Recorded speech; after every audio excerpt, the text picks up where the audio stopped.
Hello and welcome back to HistoryCrafts. Imagine yourself leading armies into battle without ever losing one single fight. And now imagine doing it while being blind. Jan Žižka wasn't just any military leader, he was a man who changed warfare forever. But how did a blind mercenary rise to command a peasant army and humiliate some of the most powerful forces in medieval Europe? To understand Žižka's rise, we must journey back to the 15th century medieval Europe, when Bohemia was a thriving but politically unstable kingdom within the Holy Roman Empire. A land torn between noble rivalries, religious upheaval, and the looming threat of external invasion. Ruled by King Wenceslaus IV, Bohemia found itself caught in the power struggles between the Pope, the Holy Roman Emperor Sigismund, and ambitious noble factions. It was here, amid the chaos, that Žižka forged his legacy as a military mastermind and a revolutionary force in European warfare. Jan Žižka was born around 1360 in Bohemia, a prosperous yet politically fragile kingdom within the Holy Roman Empire. At the time, Bohemia was a center of trade and learning, but tensions between Czech commoners and the German-speaking nobility ran high. His early life is largely a mystery.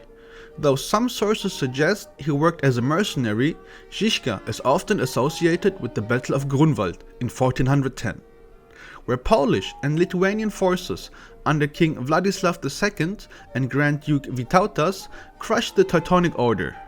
While some accounts claim he participated in that battle, definite evidence is lacking.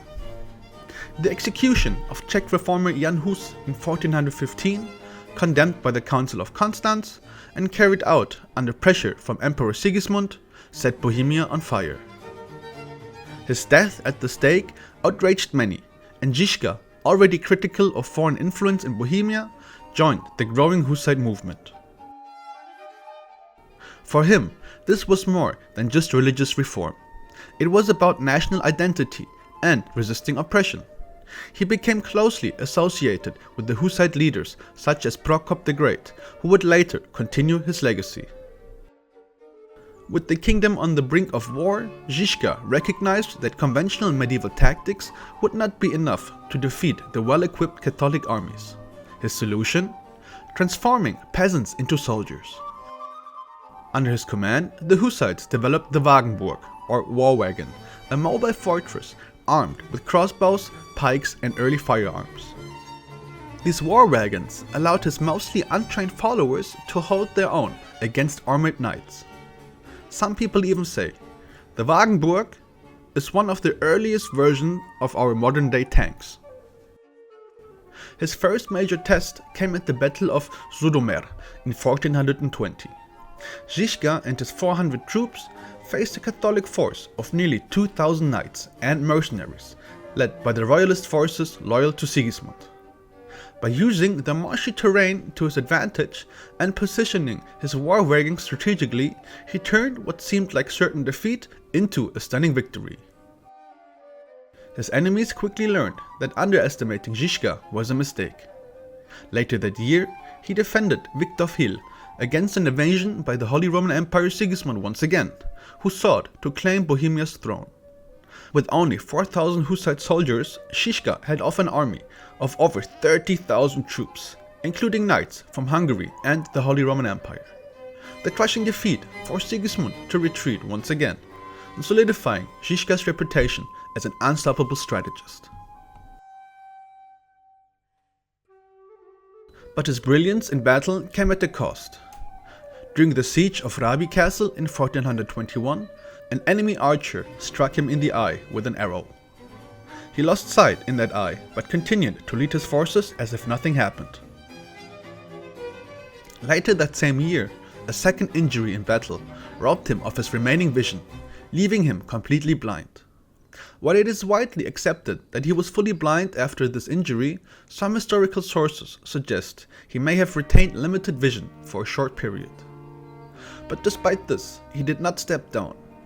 Relying on his experience, trusted commanders such as Prokop the Great and Divish Borek of Milentinich, and an acute sense of spatial awareness, Jan Žižka continued leading armies, issuing commands with unshakable confidence. His forces, though often outnumbered, repeatedly crushed larger imperial armies. His ability to adapt, innovate, and inspire made him a legend in his own time.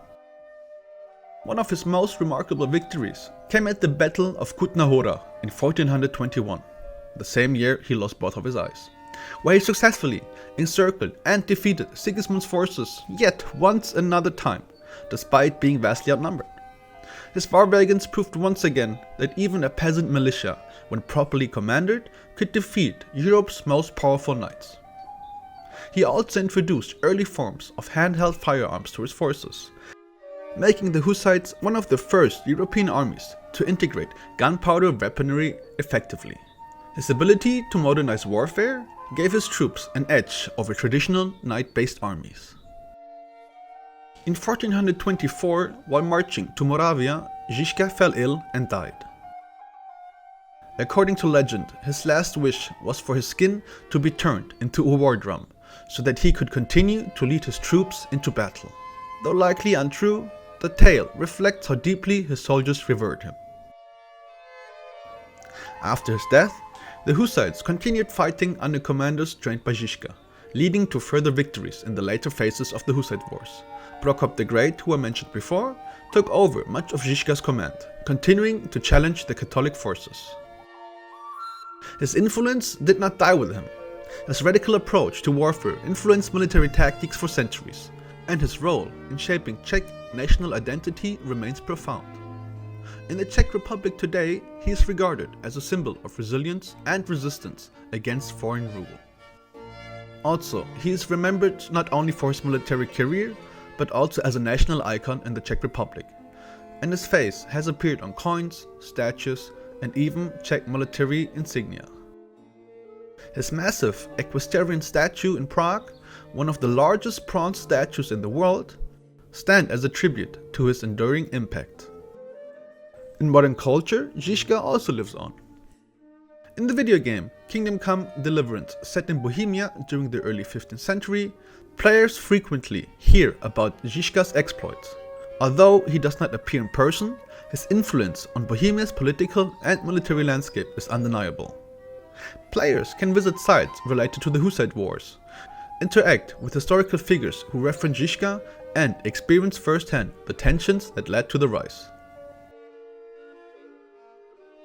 Also, the 2022 historical film Medieval, starring Ben Foster as Žižka, has brought his story to an international audience, dramatizing his early years and rise as a military leader. He remains one of the most fascinating figures in military history. He proved that intelligence and innovation could triumph over brute force. His victories reshaped the political landscape of Central Europe, and his name continues to be spoken with admiration by military historians and Czech patriots. Was Žižka a hero fighting for justice, or a warlord who thrived in chaos? His story, much like his life, is complex and deeply debated. But one thing is certain: he was a warrior unlike any other, a man who refused to surrender, even when the world turned dark before his eyes. About which other historical figure would you like to know more about? Let us know in the comments. And also, if you haven't subbed yet, don't forget to do that. Turn on the notification bell so you don't miss any of our upcoming videos. And as always, this is HistoryCrafts, where history crafts itself.